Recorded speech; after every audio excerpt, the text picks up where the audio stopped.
오늘 이제 두 분의 발제자분의 이제 발제를 들었는데요.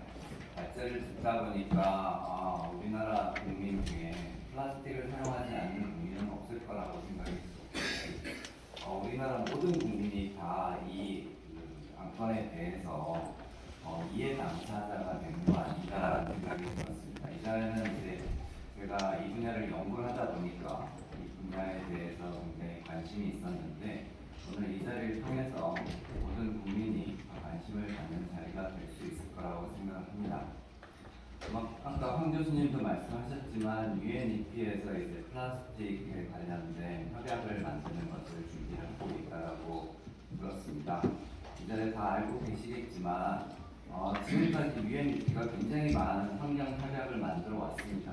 환경 협약을 만들어 왔었고요. 물론 각 국가별로 의견이 첨예하게 대립을 하고 회의장에 가보면 국가 간에 굉장히 의견이 충돌하는 그런 모습을 보여주고 있는데, 결국에 가서는 그 의제가 그 프로토콜이 채택이 되면서 환경 규제나 환경 보호라는 유명하에 시작된 프로토콜이었는데, 나중에 이 프로토콜이 무역 장벽으로 작용을 하는 것을 굉장히 많이 보게 됩니다. 그래서 결국은 이게 기술의 발전 속도와 산업 경제의 발전 속도에 따라서 이 환경 보호라는 이런 규제가 결국은 국가의 수출 경쟁력에도 굉장히 큰 영향을 미치는 규제가 될 수 있다는 것을 굉장히 많이 보았고요. 아마 이제 플라스틱도 관련된 규제가 만들어지면 선진국의 기술 개발 속도에 맞춰서 전 세계적으로 무역 규제화 되지 않을까라는 생각을 하고 있습니다. 플라스틱은 오늘 하루도 이 앞에 있는 물감도 플라스틱입니다. 플라스틱이 없는 삶, 그리고 저희가 입고 있는 옷도 다 플라스틱입니다.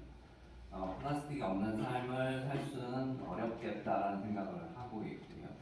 인류가 멸망을 하지 않는 한은 플라스틱이 과연 없어질까?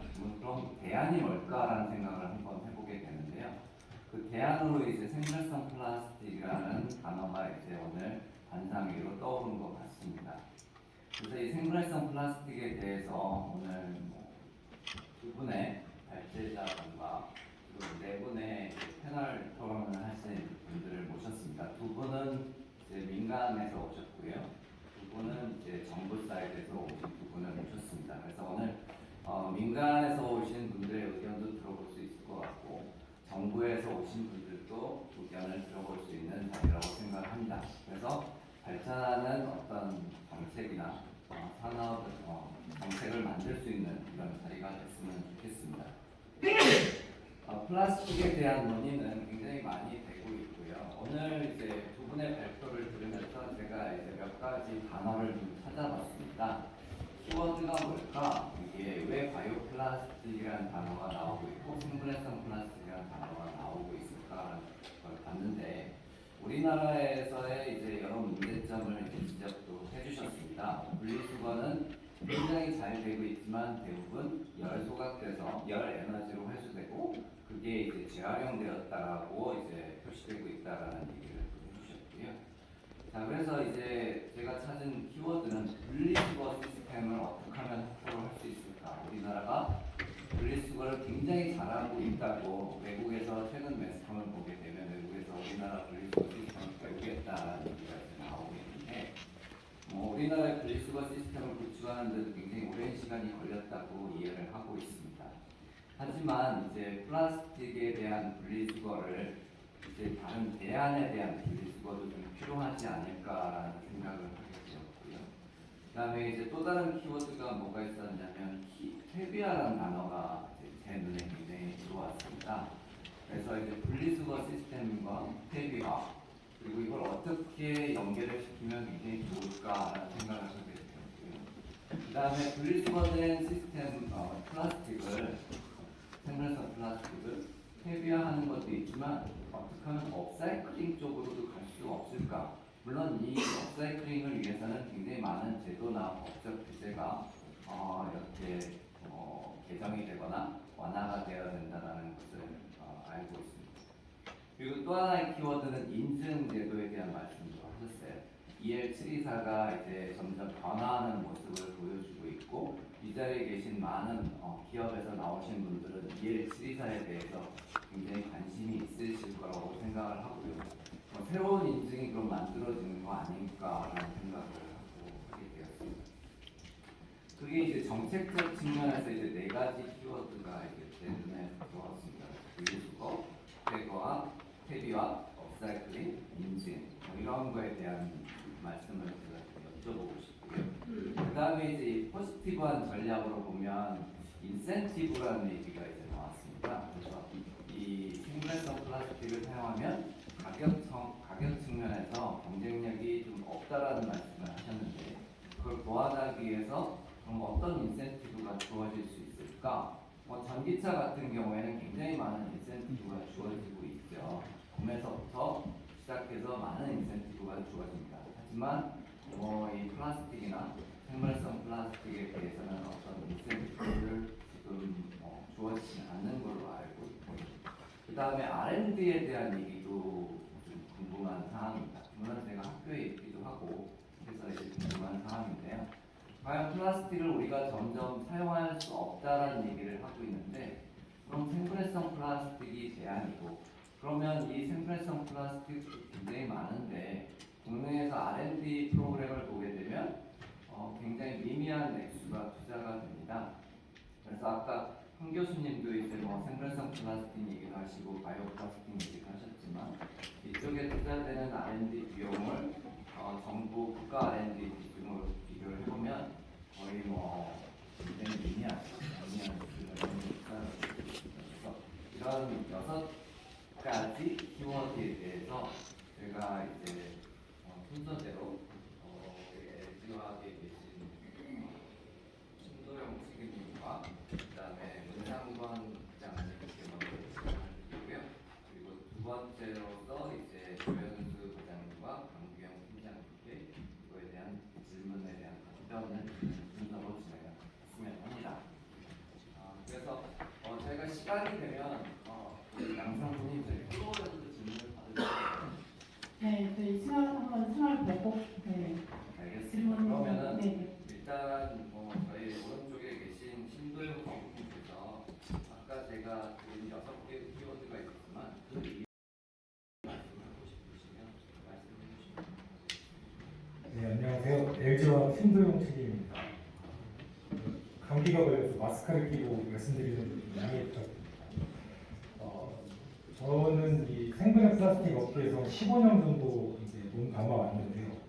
아까도 좀 얘기가 나왔지만 2010년에도 굉장히 이런 화이트 바이오 붐이 불었던 거를 기억하시는 분들이 있을 겁니다. 그때 당시에는 유가가 100불에서 200불로 가면은 석유와 원료가 비싸지고 그럼 이제 산업을 위해서 지속 가능한 원료인 그런 바이오매스 같은 거를 활용해야 된다. 그런 취지에서 많이들 이제 대기업들도 뛰어들고 그렇게 화이트 바이오 산업이 이제 성장할 줄 알았는데 2014년에 이제 유가가 빠지면서 이게 거의 정리가 됐죠. 이게 다들 손 떼고 안 하고 그러다가 2020년에 또 한 번 기회가 왔습니다. 이제 2019년 18년에 이제 중국이 쓰레기 금수 조치를 하면서 이게 시작이 된 것 같아요. 그러면서 이제 세계 유수의 투자 업체들도 이런 지속 가능하지 않은 사업을 하는 업체한테는 투자하지 않겠다. 그러면서 이번에는 조금 더 심각했던 것 같아요. 지금은 2010년하고는 좀 다른 트렌드인 것 같아요. 지금 뉴스에서도 오늘 뉴스에서도 지금 캐나다 산불의 원인으로 기후 이제 이상 기후를 지금 뽑고 있고 그로 인해서 지금 국민 쪽에 지금 굉장히 이상 기후가 그리고 올 여름에 전 세계적으로 지금 다양한 국가에서 이상 기후가 이제 관측되고 엄청나게 더운 여름이 될 걸로 예견을 하고 있습니다. 그래서 이 트렌드는 이제 꺾이진 않을 것 같아요. 그런데 이제 각국의 상황이나 여러 가지 복잡한 상황이 있는 것 같아요. 그래서 한국은 이제 아까 말씀해 주셨던 첫 번째 키워드인 분리수거 시스템에서 보면은 굉장히 강점이 있는 나라라고 봅니다. 제가 누님이 미국에 사셔서 최근에 이제 가족 코로나 때문에 몇 년간 못 보다가 뵀는데 미국의 분리수거 체계를 경험하신 분들은 알겠지만 거의 쇼킹합니다. 음식물이 담긴 플라스틱을 그냥 쓰레기통에 버려서 그냥 버려요. 그러면은 어차피 매립을 하든 소각을 하든 거의 매립을 하는 걸로 아는데 너무 별일들 하더라고요. 근데 이건 아니지 싶은 생각이 들었어요. 그러니까 여러분들도 마찬가지겠지만 근데 한국은 그에 관해서 굉장히 체계적으로 분리수거를 하고 있기 때문에 여기에다가 국민에 대한 좀 교육만 해주고 이 생분해에 대한 퇴비아 소재라든지 아니면 생분해 소재는 지금 전 세계 트렌드가 이제 자연에서 쓰고 사용하고 버리는 건 생분해로 가고 퇴비아 되는 건 이제 오가닉 웨이스트랑 같이 처리하든지 그린 웨이스트랑 처리하는 방향으로 가니까 그런 옵션을 좀 많이 갖고 있는 나라가 아닌가 생각을 해서 환경부 자원순환국에서 좋은 아이디어를 내주셔가지고 우리 국민들이 참여할 수 있도록 이렇게 좀 인도해 주시면 좋을 것 같습니다. 그리고 퇴비와 관련해서는 21724랑도 연관이 되는데 21724가 원래는 산업 퇴비화 조건이었어요. 근데 최근에 자연 분해 조건이 강조되면서 21724가 현재는 거의 토양 생분해 조건으로 이제 변화가 됐고 그거를 받을 수 있는 기업은 거의 많지 않습니다. 그러니까 생분해 소재가 그 정도 생분해도를 이루는 거는 좀 현실적으로 몇 개 소재가 안 된다. 근데 이제 또 그런 얘기가 나오죠. PLA 생분해 안 된다. 이런 얘기 많고 PBAT는 석유계로 만드는 거 아니지 않냐. 이거 바이오매스가 아니지 않냐. 이런 지적들이 나오는데 저는 그렇게 생각합니다. 과학은 계속 발전하거든요. 환경부가 이 소재를 친환경으로 인정을 해주고 키워나갈 수 있는 이제 밑거름을 마련해 주시면 PLA는 지금 과거의 산업 퇴비화에서 홈컴포스팅으로 나가는 과정 중에 있거든요. 많은 기술들이 개발되고 있고 점점 생분해도를 높이고 있습니다. 그리고 PBAT, PBS 같은 그런 석유계로 만들던 생분해 플라스틱들도 바이오 원포 미디어라든지 바이오 수친산 같은 것들이 개발이 돼서 적용이 되면서 바이오화가 이루어지고 있습니다. 실제로. 그러니까 과학은 테크놀로지는 계속 발전을 할 거기 때문에 그거에 대해서 너무 구더기 무서워서 잠 못 담그는 것처럼 쟤네들 생분해 안 되는 그린워싱 같아라고 생각하기보다는 좀 근본적으로 얘가 정말 친환경적인 소재인가를 판단을 하고 정책을 좀 잘 세워주셨으면 감사하겠습니다. 이게 제가 6가지 키워드를 주실 줄 모르다가 갑자기 주셔가지고 좀 두서없이 얘기를 했는데 이따가 또 발언 기회가 나오면 더 추가적인 의견 드리도록 하겠습니다. 감사합니다. 감사합니다. 신도영 수기님께서 제가 드린 6가지를 다 가만 나중에 다시 한번 또 여쭙도록 하겠습니다. 자, 그러면 CJ에서 오신 우리 문상권 부장님께 마이크를 넘기겠습니다. 네, TV제일당 문상권입니다. 먼저 생분해 플라스틱 하면은 여러 반론들이 있는데요. 발표해 주신 여러 가지 중에 주제 중에서 분리수거 체계에 혼란을 일으킨다, 그리고 재활용에 방해가 된다라는 내용들이 있는데요. 기본적으로 플라스틱들은 재활용을 할 때 다른 소재들하고 섞이는 걸 딱히 반기지 않는 소재들입니다. 일례로 이런 페트병을 만드는 페트 소재하고 우리 음료수를 만들 때 쓰는 페트로 만든 투명한 컵은 똑같은 페트 소재이더라도 이 둘을 섞어버리면 가격 가치가 떨어지게 됩니다. 그래서 페트를 재활용하는 업계에서도 페트병하고 페트컵은 따로 분류를 해가지고 원료화하고 있는데요.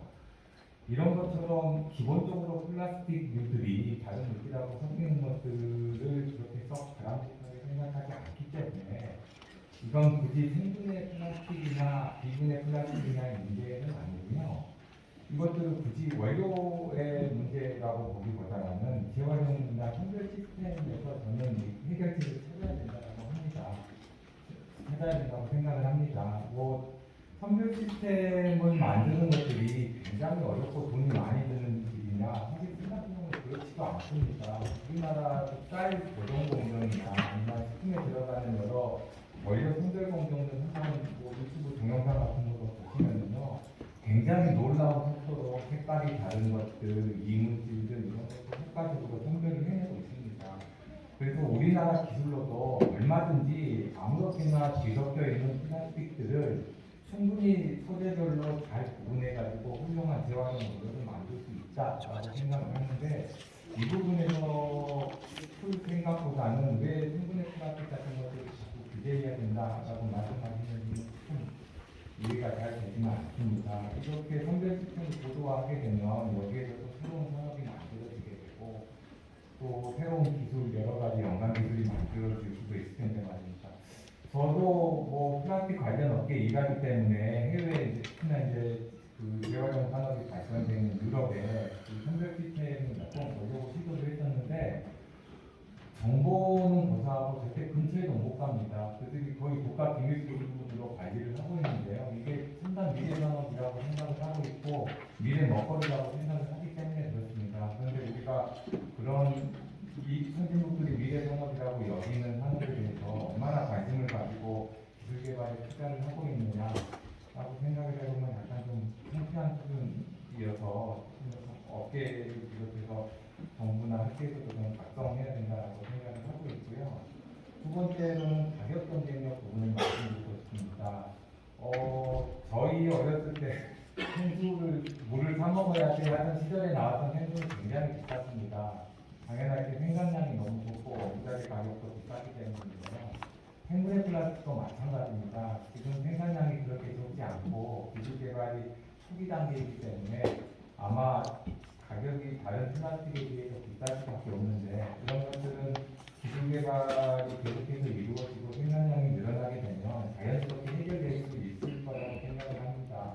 아마 석유화학 원료 가격 추이, 석유화학 제품들의 원료 가격 추이를 봐보신 분들은 알겠지만 물가가 올라도 석유화학 제품들은 지속해서 가격이 떨어지는 것들을 볼 수 있을 텐데요. 이것들은 생산 능력이 고도화되고 생산량이 늘어나고 기술이 좋아졌기 때문에 그런 것처럼 생분해 플라스틱도 충분히 그럴 수 있다고 보는 겁니다. 하지만 지금 이 토론회를 만든 원인이기도 한데 생분해 플라스틱에 대한 여러 참관 양론 그리고 여러 가지 오해들이 얽혀 있어서 생분해 플라스틱의 생산량이라든가 기술 개발이 쉽게 이루어지기 어려운 환경이 있기 때문에 가격이 비싼 것들이고요. 이런 것들은 시간이 지나면 차차 해결될 수 있는 문제니 크게 뭐 걱정할 건 아니라고 생각을 하고 있습니다.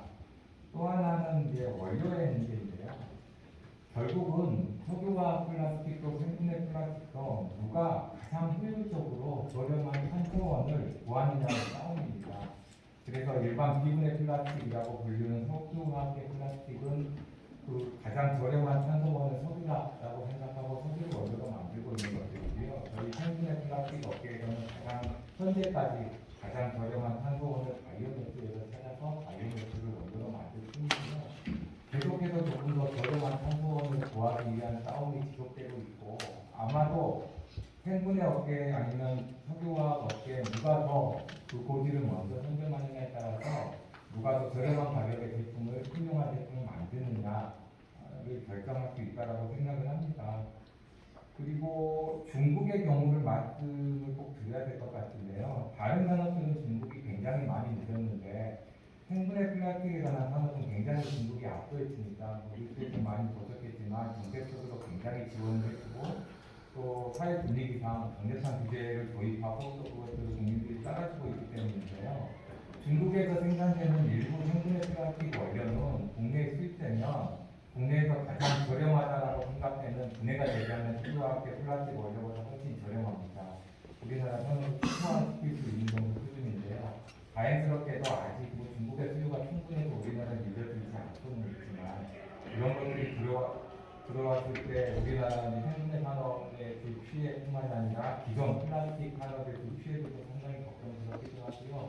이건 또 아까 제가 초반에 말씀드렸던 생산량이 늘어나고 R&D가 고도화가 되면 가격 경쟁력을 충분히 가질 수 있을 거라고 말씀드린 거에 반영이기도 합니다. R&D만 해도 그렇습니다. 저희가 지금 생산하고 있는 PH라는 특수한 기능성 플라스틱이 있는데 처음에는 한국과 미국, 일본의 4개 업체에만 생산할 수 있는 굉장히 특수한 기술이었었는데 벌써 중국에서 이런 것들을 따라잡겠다고 이 세 나라의 생산 테크보다 훨씬 더 큰 테크로 생산 시설을 구축하고 있다고 하니까요. 이건 뭐 확인을 해봐야겠지만 중국의 수력 폭풍은 정말로 무서울 정도라서 우리나라에서도 빨리 정책적으로 방향을 바로잡고 집중적으로 투자를 해야 될 거라고 생각을 하고 있습니다. 또 시간이 길어지니까 마지막으로 생분해 플라스틱의 가장 큰 오해 중에 하나가 58도에서만 분해되는데 이게 자연계에서는 존재하지 않는 조건이니까 생분해 플라스틱을 하는 것들은 줄임없습니다라고 말씀하시는 분들이 있는데요. 여기에 대한 오해를 마지막으로 좀 바로잡고 싶습니다.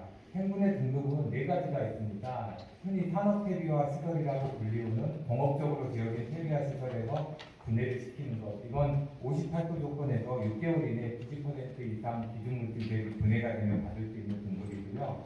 가정용 폐비화 기계고 우리나라는 자연에서 폐비를 쓸 일이 거의 없기 때문에 뭐 유럽에서 활성화된 것들인데요. 가정용 폐비화 등급은 25도씨에서 1년 이내에 90% 이상 분해가 되면 받을 수 있는 등급입니다. 그리고 토양생분해 등급이라는 게 있는데 이건 20에서 28도씨에서 2년 이내에 90% 이상 분해가 되면 받을 수 있는 등급이고요. 해양생분해 등급이 있는데 이건 28도씨에서 32도씨 정도 되는 바닷물에서 180일 이내에 90% 이상 분해가 되면 받을 수 있는 등급인데 이 분해가 90% 이상 되는지를 확인하는 건 기술적으로 굉장히 어려운 작업입니다. 그래서 실제로 생분해 플라스틱이 90% 이상 분해되어 있는지를 체크하지는 않고요. 기존 물질 대비 90% 이상 분해가 되는가를 체크합니다. 그 기존 물질이 100만큼 분해가 되다라고 하면 생분해 플라스틱이 90 이상으로 분해가 되면 등급을 주는 건데요. 그 기존 물질이 여러분이 잘 아시는 셀룰로스 종이입니다.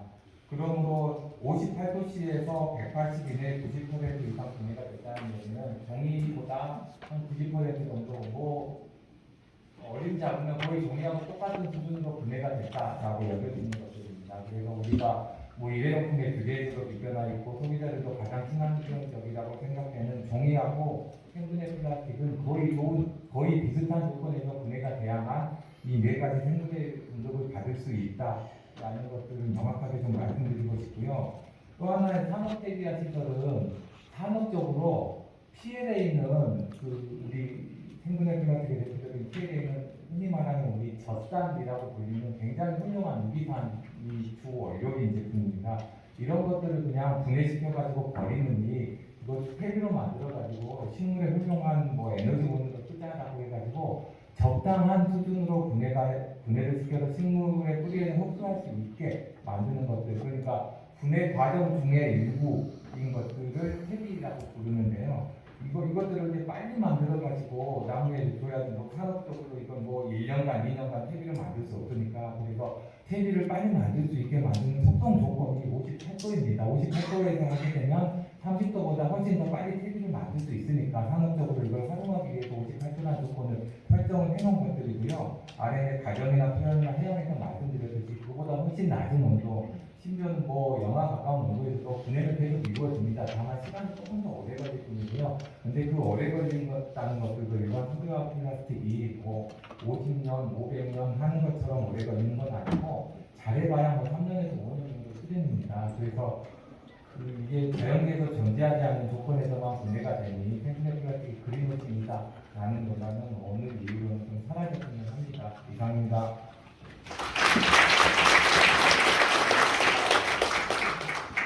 네, 감사합니다. 제가 이 키워드의 많은 부분을 적어를 주셨는데요. 말씀을 드리면 이제 뭐 R&D 투자 비용이 굉장히 R&D 투자 규모가 우리나라가 외국에 비해서 굉장히 낮고 기술력도 중국에 추월당할 정도의 기술력이 있다라는 얘기를 했습니다. 최근에 뭐 첨단 기술이나 뭐 국가 핵심 기술 얘기도 많이 나오고 있는데 기술 보호의 중요성을 한번 인식을 시켜주셨고요. 그다음에 인증 기준에 대해서도 여러 가지 인증, 당연히 EM724만 생활성 플라스틱 인증을 현재 하고 있는데 그것을 좀 더 다양화하는 게 어떨까라는 그런 말씀도 해주셨고요. 그다음에 이제 탄소원에 대한 말씀을 해주셨는데 바이오매스만 얘기를 해주셨습니다. 근데 이제 요즘 뭐 바이오매스만 탄소원으로 쓰이고 있는 건 아니고요. 고농도의 이산화탄소나 일산화탄소 또는 메탄 같은 것도 이제 이런 플라스틱의 발량체 만드는 쪽으로 연구가 진행이 되고 있습니다. 그래서 아마 되게 굉장히 고농도로 농축된 이산화탄소나 일산화탄소를 이용해서 개미산 같은 걸 만들어서 개미산 베이스로 유기물을 만들어가는 연구가 어느 정도 궤도에 올라온 걸로 알고는 있습니다. 우리나라에 굉장히 독보적인 기술을 가지고 있고요.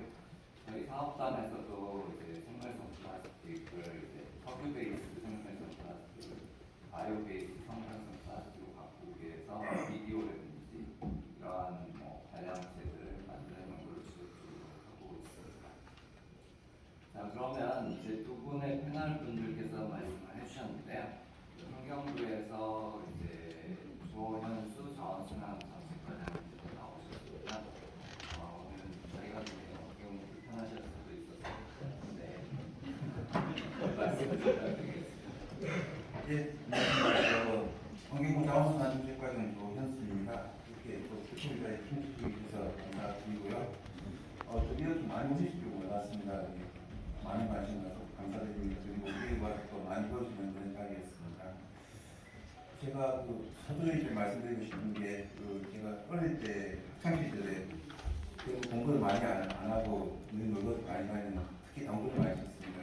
당구를 많이 쳤는데 지금 서분이 생각해 보니까 그때 당구공이 다 플라스틱으로 만든 거였습니다. 그래서 옛날에는 당구공을 다 상하로 만들어야 되기 때문에 많은 사람이 칠 수도 없었고 또 많은 어깨를 죽여야 되는 그런 문제가 있었는데 오히려 플라스틱 때문에 돈 없는 저희 같은 사람도 당구를 칠 수 있고 그리고 어깨를 안 죽이는 또 환경에도 오히려 도움이 될 수 있는 게 또 플라스틱이 아닌가 생각합니다.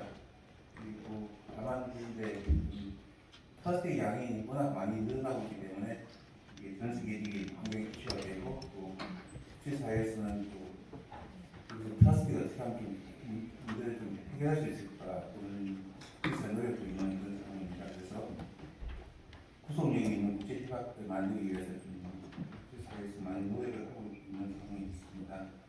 특히 이 플라스틱 업계에 계신 다 아셔야 되는데 이제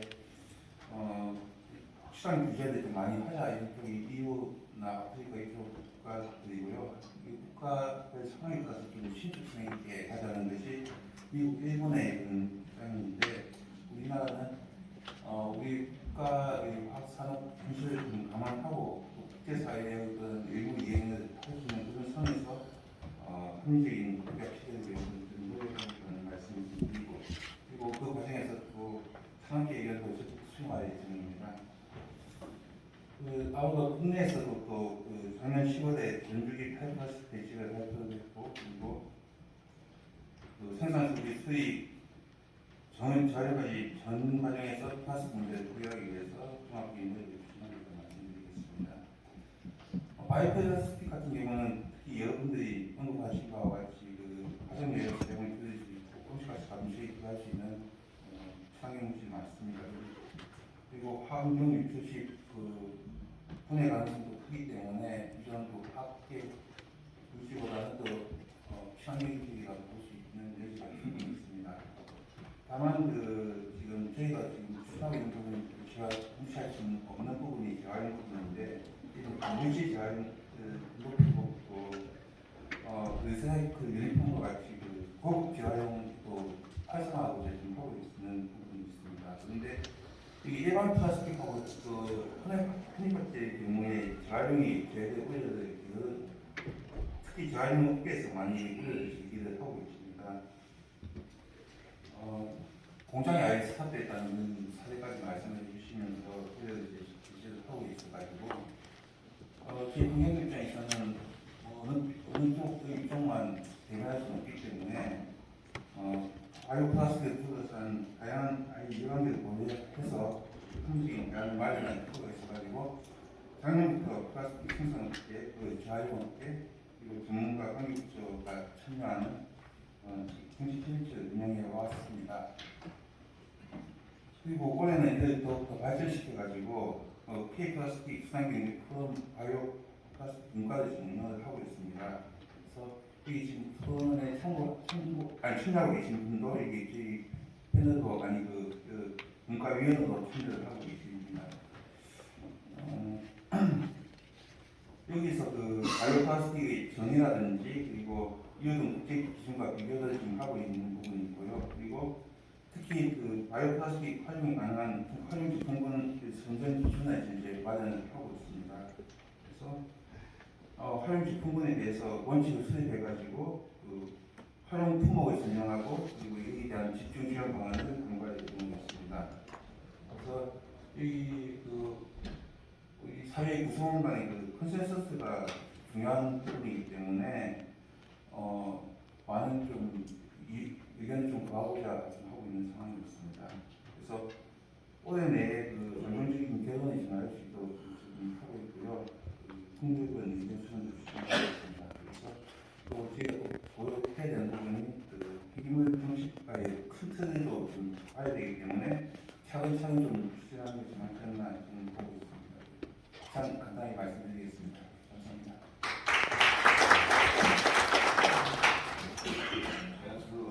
감사합니다. 아무래도 대한민국과 사회적 콘센서스가 굉장히 중요하다. 그리고 저는 저 선배님들을 보면서 정책을 추진해 가시겠다는 말씀을 해주셨습니다. 우리 산업부의 화학산업팀장인 강태영 팀장님.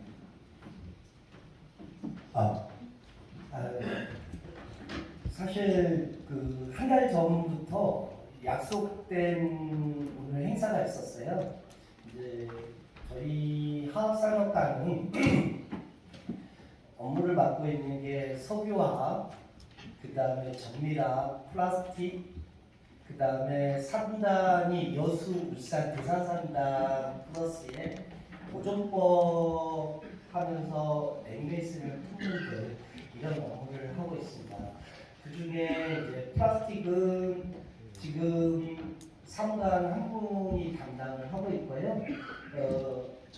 이제 그런 상황에서 오전에는 이제 정밀화학을 갔다 왔어요. 네, 지금 좀 이렇게 왔습니다. 플라스틱 좀 양해를 부탁드리고요. 네, 산업부가 생각하는 플라스틱은 좀 이렇습니다. 그간 우리가 이제 소재에 따라 모든 시대가 이렇게 만들어져 왔어요. 뭐 뗀석기, 간석기, 석기 시대, 그 다음에 청동기. 지금 사람들은 천리 시대에 살고 있다고 하지만 사실 모든 물건이나 이런 걸 봤을 때 저희가 생각하기에는 지금 플라스틱 시대라고 해도 과언이 아니거든요. 보면 건물이나 이런 데 보시면 철보다 플라스틱이 더 많아요. 그게 이제 여러 가지 엔지니어링 플라스틱부터 여러 가지 명칭들이 있고요. 그 다음에 두 번째 생활용 플라스틱들이 있습니다. 저희가 보는 여러 가지 산업은 그렇고요. 근데 이제 언제나 그 정부가 정책을 펼 때는 폐쇄되어서 그 좁은 부분만을 보게 되면은 그 지금까지 우리가 살아왔던 것처럼 조선시대나 명나라 때 세습정책 때문에 나라가 사실 다른 나라한테 수고를 당하는 경우도 있었고 모든 산업정책이나 아니면 환경규제 정책을 할 때 저희가 바라보는 모습은 국내만 바라볼 건 아니다.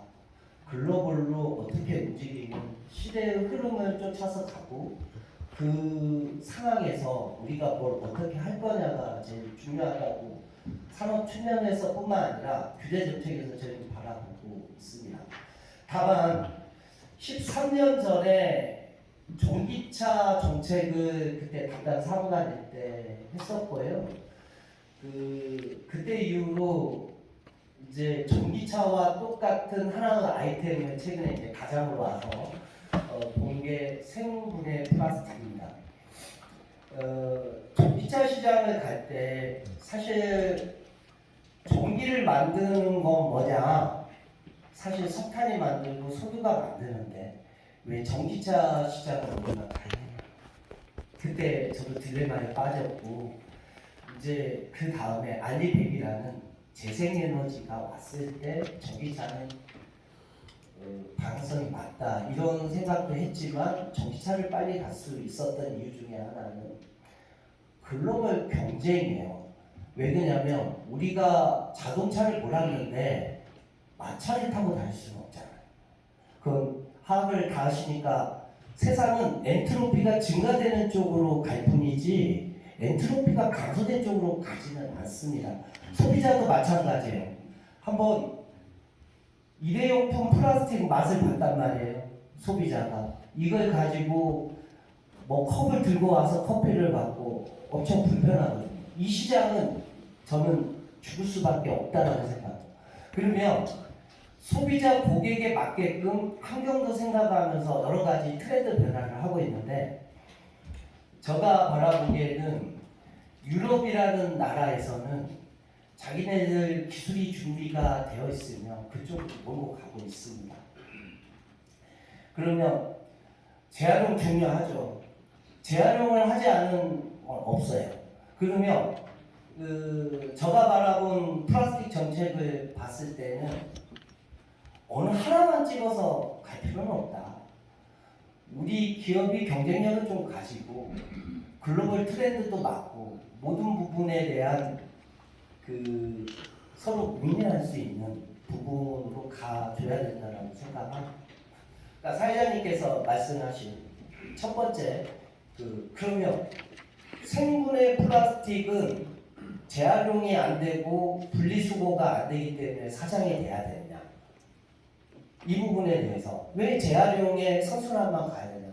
제가 발제를 듣지는 못했지만 저 화학 정책을 하면서 저는 그렇게 봐요.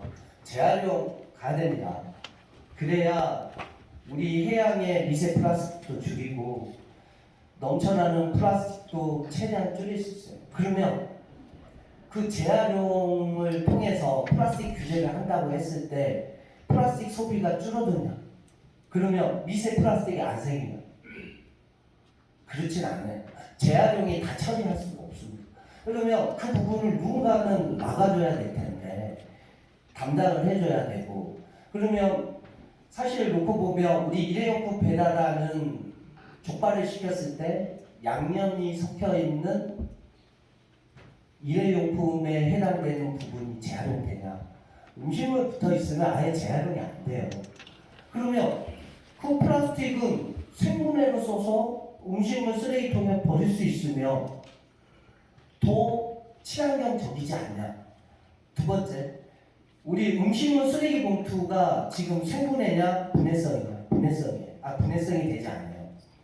분해되지 않는 플라스틱을 쓰고 있어요.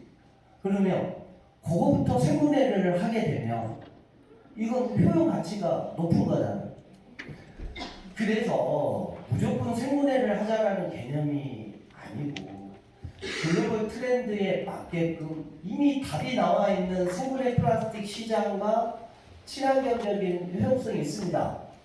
그걸 제가 작년 2월에 와서 관계부처에 어마어마하게 요구를 했고 그나마 태비아 조건을 환경부도 그 부분을 인정을 받아서 일회용품을 쓸 수 있게끔 2년 연장을 한 부분이 작년에 했지만 저 산업정책을 담당한 입장에선 그건 충분하지 않다.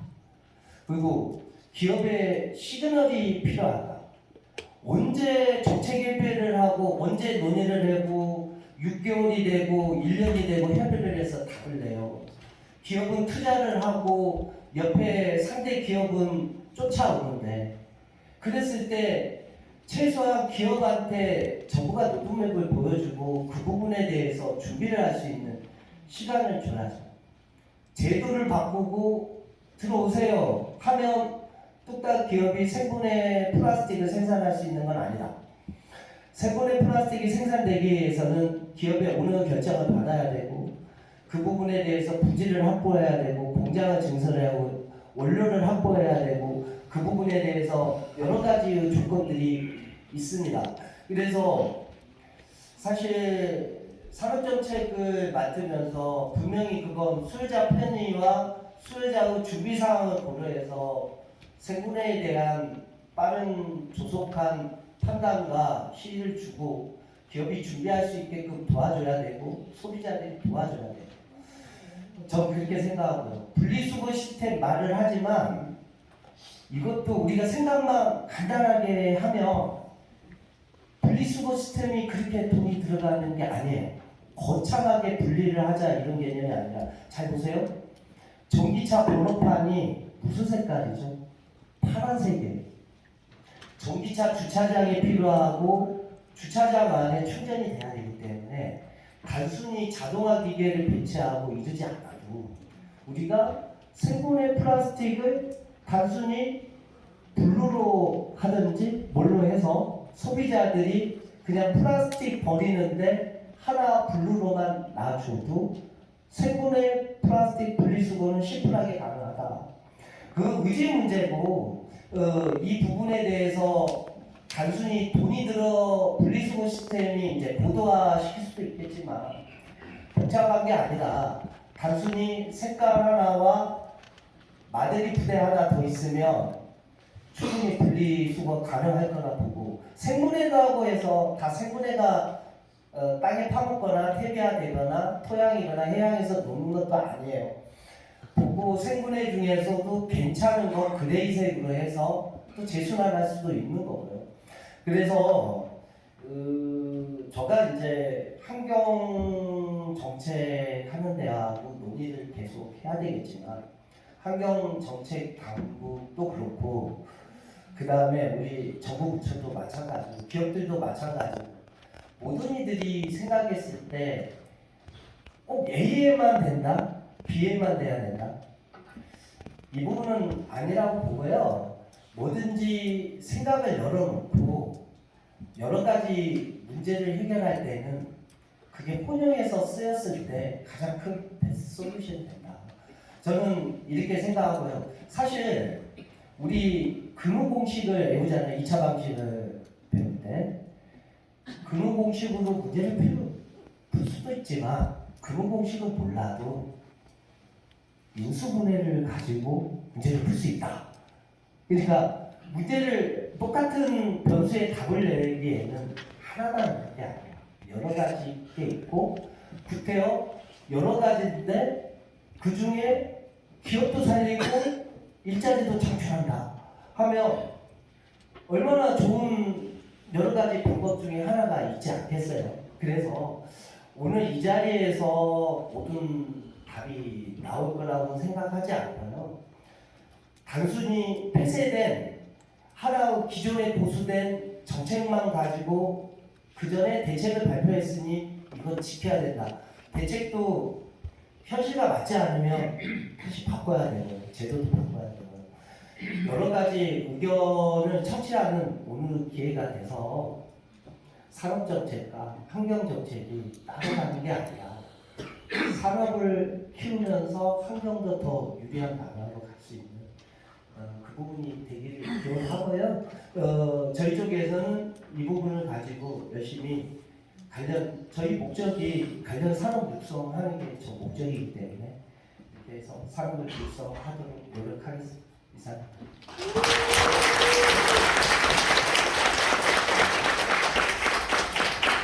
감사합니다. 감사드립니다. 분리수거에 대한 얘기하셨고 색상 처리를 통해서 분리수거를 용이하지 않을까라는 생각을 주셨습니다. 제가 듣기로는 이제 산업부하고 환경부가 자주 만나셔서 협의를 많이 하셔야 될 것 같아요. 이 자리에 계신 분들이 그런 자리에서 적극적으로 도움을 주셔야만이 이 생산성 플라스틱 산업이 발전하고 국민의 플라스틱을 사용하고 있는 우리나라 국민들이 좀 더 환경을 보호하면서도 생활의 편의성을 잃지 않는 그런 정책이 만들어졌으면 합니다. 자, 그래서 시간이 지금 조금 여유가 있어서 네, 괜찮습니다. 괜찮아요? 네. 제가 이제 플로어에서 질문을 좀 받으려고 하는데요. 플로어에서 하기 전에 저희가 이제 사전 질의를 받았습니다. 근데 오늘 말씀해주신 내용들이 많이 커버가 되긴 했는데 시간이 그렇게 많지는 않기 때문에 사전 질의는 하셨지만 제가 한번 질문이 더 하고 싶으신 분은 손을 들어서 질문을 받도록 하겠습니다. 손이 없으신 분, 손을 안 올리시면 제가 이제 지명을 할 수도 있습니다. 여기 제가 사전 질의서는 받았거든요. 사전 질의하신 내용을 다시 오늘 발표나 설명이 좀 부족하셨으면 다시 추가 질의를 하셔도 되고요.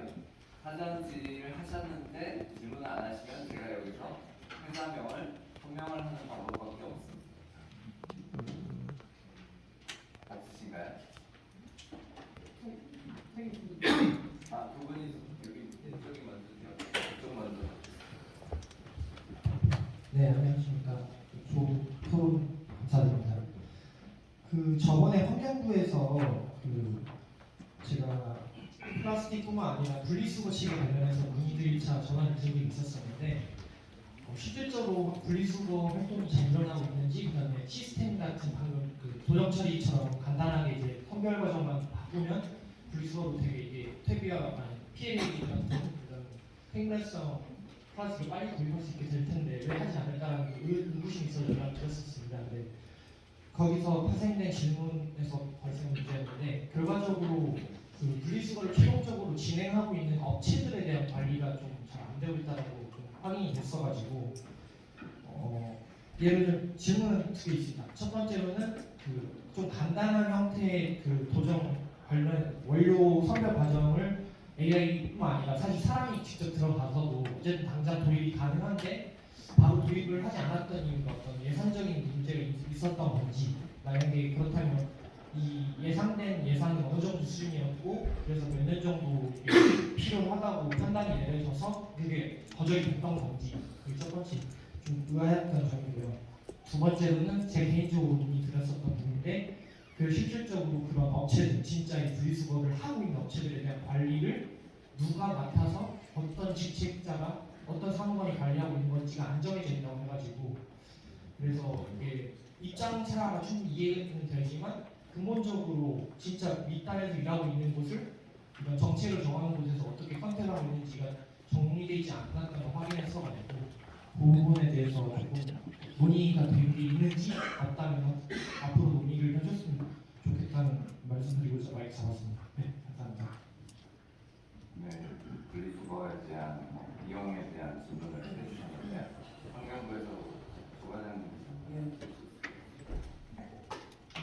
아까 제가 말씀드릴 때그 시스템, 분리 선별 시스템 말씀드릴 수 있는데 질문이 어려울 것 같아서 좀 빼놨습니다. 네.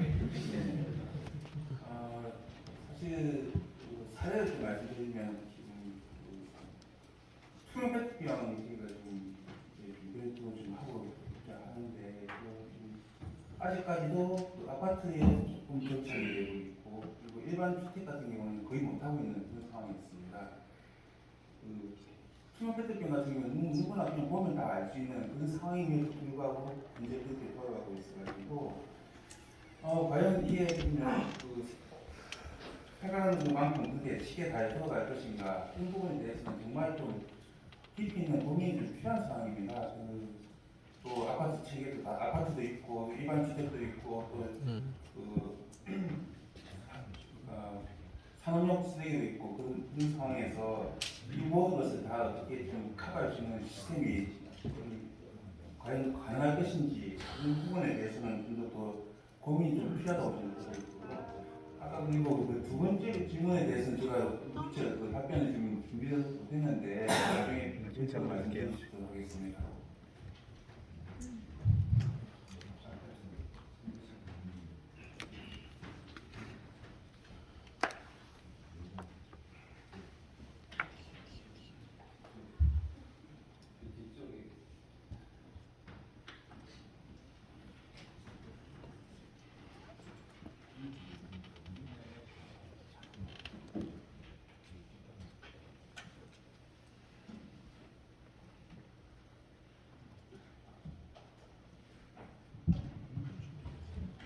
네, 안녕하십니까. 저는 이제 뭐 전직 F&B 이제 현직자이자 현재는 이제 환경에 관심이 많은 이제 활동가 중에 하나고요. 일단은 저는 역으로 제안을 드리고 싶습니다. 그러기 위해서 일단은 제가 원인부터 이제 분석을 좀 해봤는데요. 본질적으로 플라스틱 생산에 대해서 말씀드리고 싶은데, 플라스틱은 무한한 자원이 아닌 유한한 자원으로서 플라스틱을 대체할 근본적인 소재에 대한 논의가 필요하다는 게 저는 이제 근본적인 이제 원인이자 이제 해결 방안이라고 보고 있고요. 그리고 두 번째로는 이제 제가 이제 물류센터도 이제 많이 좀 취재도 해보고 많이 좀 파봤습니다. 근데 이쪽에서 조금 이제 공정이 다양하게 있는데, 반품 공정이 있는데 그쪽에서는 이제 식품이 들어오면은 식품이라는 이유로 무조건 다 폐기해야 돼요. 그래가지고 한 타임 보통 10시간 일하는데 한 타임에 빠지티가 10개가 남아요. 사람 한 성인 한 180m 180cm에서 2m 조금 안 되는 빨대가 한 10빨대 정도 나옵니다. 평균적으로. 네. 이러한 점이 좀 문제라고 보고 있고요. 그리고 이제 이거는 비밀이지만 물류센터 전 공정에서 충분히 대체될 수 있는 문제예요. 근데 스트레칭 필름이라고 해가지고 그 비닐로 랩핑을 합니다. 빨대를 실없이 그 충분히 그 보완 가능한 부분인데 이거를 너무 의존하고 과소비하고 있는 것이 아닌가라는 이제 네, 문제를 이렇게 드리고 있고요. 그리고 이에 대해서 이제 제가 좀 느꼈던 이제 바뀌었으면 이제 이런 제안들로 좀 드리겠습니다. 일단은 재활용 분리수거에 대해서도 좀 간단해지는 좀 작업이 필요하다고 생각합니다. 간단한 작업이요. 최근에 이렇게 재활용 이제 분리수거 방법에 대해서 많이 바뀌었지만은 많이 아직도 어려워하시는 분들이 많으세요. 그래서 이제 그거에 대해서 환경부가 좀 이런 거 좀 간단한 작업을 해야 되지 않을까 싶고요. 그리고 두 번째로는 이제 특히 이제 표준경 같은 경우 좀 뜯는 비닐 있잖아요. 그게 너무 안 뜯기는 거예요. 그 비닐을 좀 이렇게 뜯기 용이하게 좀 해주셨으면 좋겠다는 좀 생각이 듭니다. 좀 이거 비닐이 솔직하게 저도 페트병을 보면서 참 너무 안 뜯겨가지고 그냥 버리고 싶을 때가 많아요. 좀 짜증나가지고. 그래서 이런 부분은 좀 개선이 되었으면 좋겠고요. 그리고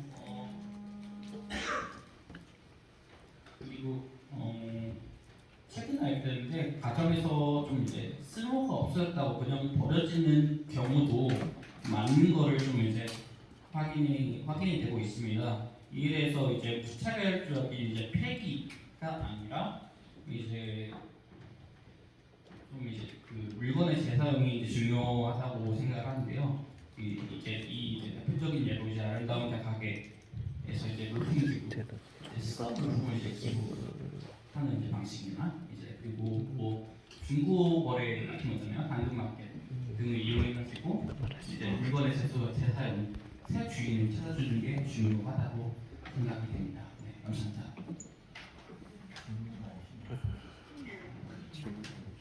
질문으로 인식을 해야 되나요?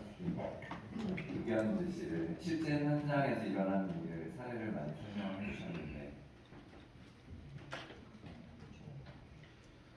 지금 이렇게 앞으로는 이렇게 바뀌었으면 좋겠다라는 거를 이제 그 주무부처에 이제 환경부와 그리고 이제 이렇게 이렇게 많이 좀 이제 이런 아이디어가 있다, 의견이 있다라고 봐주시면 감사할 것 같습니다. 네. 감사합니다.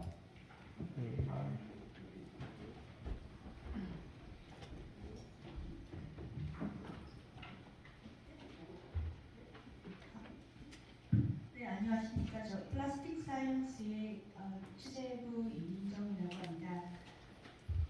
금방 앞서 말씀해주신 분 말씀에 약간 동의하는 부분은 페트병 분리할 때 페트병뿐만 아니라 박스 택배 같은 경우에 이렇게 붙여져 오는 그런 합포장 같은 경우에 붙여져 있는 박스 테이프 같은 경우는 잘 뜯겨지지 않는 경우가 많은데 이런 경우에는 제가 어떤 플라스틱 박람회에서 만나본 친환경 접착 테이프인 경우에는 잘 뜯겨지는 경우가 많았고 뜨거운 열을 가했을 때 제거가 상당히 쉬운 케이스를 본 적이 있습니다. 그래서 제 생각에 만약에 정부 측에서 규제가 많이 있고 한데 이런 사업체들이 다양한 아이디어가 많은 사업체들을 좀 선별해서 좀 이런 사업체 제품을 활용해서 쓰는 업체에게 좀 인센티브를 준다든지 그런 형태의 아이디어를 준다면은 그냥 늘 쓰던 방식대로 일반 테이프를 접착제를 그대로 쓰게 되고 국민들은 그것 때문에 분리수거를 하는데 그런 불편함과 노고를 조금은 좀 덜 겪을 수 있지 않을까 이런 박람회에 보면은 많은 분들이 이런 생분해서 플라스틱뿐만 아니라 친환경 관련해서 좋은 아이디어가 많다는 걸 많이 느끼고 있거든요. 그런 부분을 좀 더 넓게 시각을 넓혀서 많이 봐주시고 그런 부분에서 약간의 규제가 아니라 조금 더 플러스되는 걸 좀 주시면은 좋지 않을까 하는 생각이 제가 좀 들었었어요. 그래서 저 역시 분리수거할 때마다 좀 공감하는 부분이어서 좀 말씀을 붙였고요. 아울러서 지금 이제 생분해성 플라스틱에 대한 이야기를 하고 있습니다. 그리고 재활용에 대한 이야기를 하고 있는데 사실 일반 소비자 우리 국민들 입장에서는 그냥 플라스틱하고 재활용 이 단어만 아마 익숙할 거예요. 생분해성이라는 단어가 뭘 의미하는지 솔직히 생각하지도 않고 있을 수 있고요. 잘 모를 거라는 생각이 많이 듭니다. 소각이라든지 매립이라든지 퇴비화. 지금 도시에 살고 있는데 퇴비라는 단어가 와닿을지 잘 모르겠다는 생각이 들거든요. 그래서 지금 저도 얘기를 들으면서 가끔 기사를 쓸 때 헷갈릴 때가 많아요. 생분해성 플라스틱, 친환경 플라스틱이랑 그다음에 또 재활용할 때 그런 부분 좀 헷갈릴 때가 많이 있어서 그래서 사람들이 이렇게 어떤 일을 행할 때 의무적으로 행할 때 왜 해야 할지 why를 잘 모르게 되면 상당히 화를 내거나 불편을 더 느끼게 되는 경우가 많습니다. 그래서 분리수거할 때 좀 더 확실하게 하거나 할 때 이유를 알면 좋거든요. 그래서 이게 재활용을 위한 목적인지 생분해성 플라스틱의 이기 때문에 퇴비화가 가능해서 이게 매립이 될 것인지 소각이 되는 부분인지에 대한 게 좀 이해를 할 수 있으면 좋겠다는 생각이 들어서 교육이 아까 어떤 부분에서 이제 얘기가 되었던 것 같아요. 그 부분에 대해서 교육을 한다면 좋겠다는 생각이 들고 교육을 할 방향이 있다면 어떤 부분으로 교육을 할 계획이 있으신지 궁금하고요. 아울러서 재활용을 하게 된다면 플라스틱 같은 경우에는 재활용을 할 때 상당히 까다롭잖아요. 이제 소재로서 사용하기 위해서는 그러면 이제 선별 작업에서 많이 관건이 이제 많이 사고가 되는데 그때 아까도 말씀하셨지만 국민들이 수고와 노력을 다해서 준비 작업을 하고 아파트 경우에는 경비 아저씨께서 많이 노력을 해서 했지만 가서 선별 작업에 가려고는 이제 아주머니 두 분이라는 표현을 써주셨어요. 전문적이지 않다는 생각이 듭니다. 그래서 아까 AI 로봇이라든지 이런 일이 나오는데요. 미래 이야기에서 우리 AI 로봇이라든지 이런 부분은 정부에서 많이 투자하고자 하는 부분이지 않습니까? 그래서 그런 부분에 좀 더 전문적인 인력 배치가 가능하도록 하는 방안이 어떻게 하면 이루어질 수 있는지 궁금합니다. 그래서 제가 많이 길어졌는데요. 교육을 어떻게 하면 국민들한테 할 수 있는지 방안과 그 다음에 선별 작업에서 인력 재배치하는 전문화하는 방법, 그다음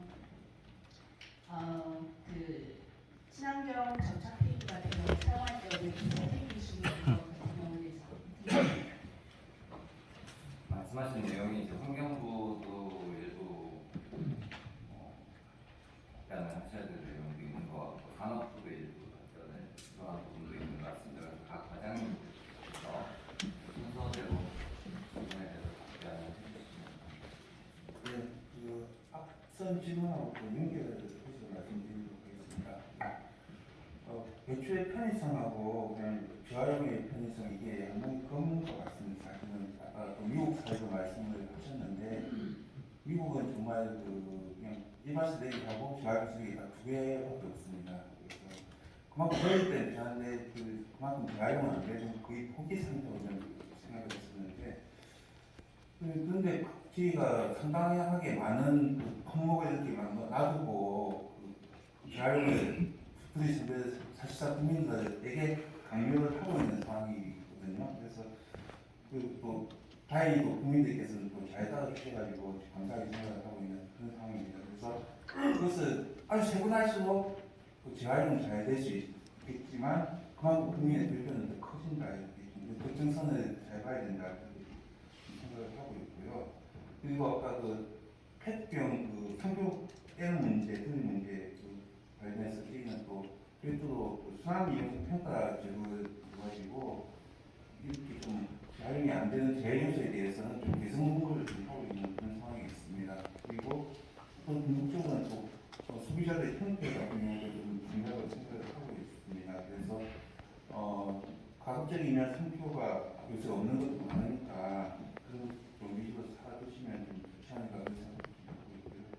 그리고 그 분리 선별을 뭐 AI라든지 그런 부분에 대해서는 R&D라든지 그다음에 그 시설 확충 이런 부분도 좀 저희가 한국에서 좀 신경을 쓰고 있다는 말씀드리겠습니다.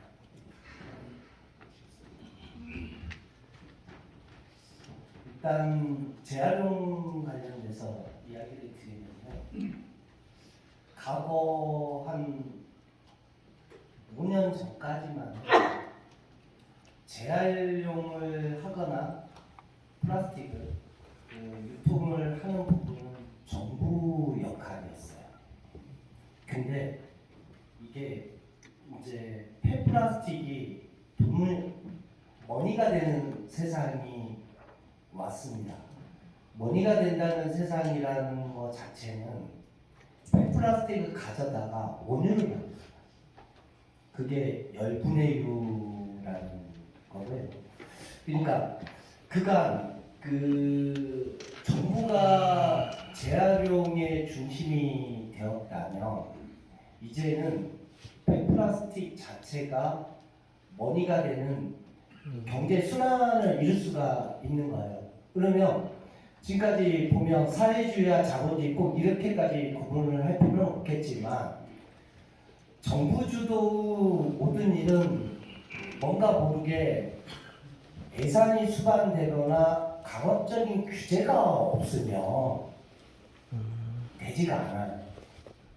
사실 공기업하고 민간기업을 놓고 보시면 민간은 머니를 벌기 위해서 열심히 서비스도 만들지만 공기업 관련돼서는 제도에 정해진 대로만 처리하고 문제가 없는 거잖아요. 근데 기존 5년 전까지만 해도 플라스틱이라는 건 어찌 보면 공공재 성격의 재활용이라는 부분은 그런 부분이 왔어요. 근데 이제부터는 쓰레기도 돈이 되는 세상이 된 거예요.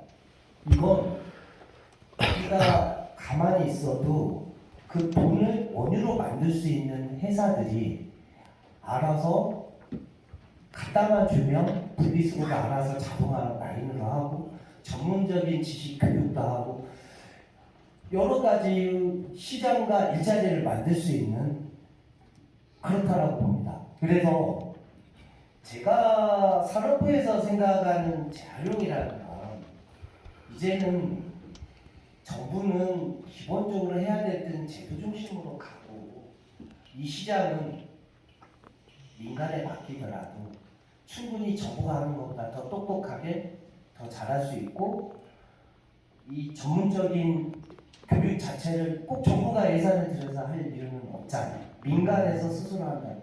그래서 민간이 들어올 수 있게끔 정부 규제만을 좀 풀어서 그 대신 심사는 해야 되겠죠. 어느 정도 깜이 되는 그런 일을 할 수 있고 그렇게만 된다면 지금 가지고 있는 규제를 풀어서 민간에 이제는 줄 때다. 그러면 자연스럽게 자동화 시스템도 정부가 왜 예산을 들여서 시스템을 만들어요. 기업이 들어와서 인건비를 전략하고 투입비를 줄이기 위해서라도 본인들이 설비를 만들 거고 이미 다 만들어져 있는 로봇 시스템들 많이 있습니다. 이거 적용만 하면 되는 거예요. 이건 투자를 어떻게 하냐 문제지. 그래서 저는 정부가 하는 것보다 민간에 더 개방을 하면 할수록 더 똑똑해진 시스템이 될 거고 거기에서 서비스가 만들어짐으로 인해서 재활용의 플라스틱 문제가 거의 지금 20 몇 %다, 뭐 30 몇 %다, 어디에서 90 몇 % 하는데 사실 우리가 숫자로 말하는 건 전 의미가 없는 것 같고요. 그 부분을 직접 더 좋아지고 있다. 이런 체험은 국민이 느낄 수 거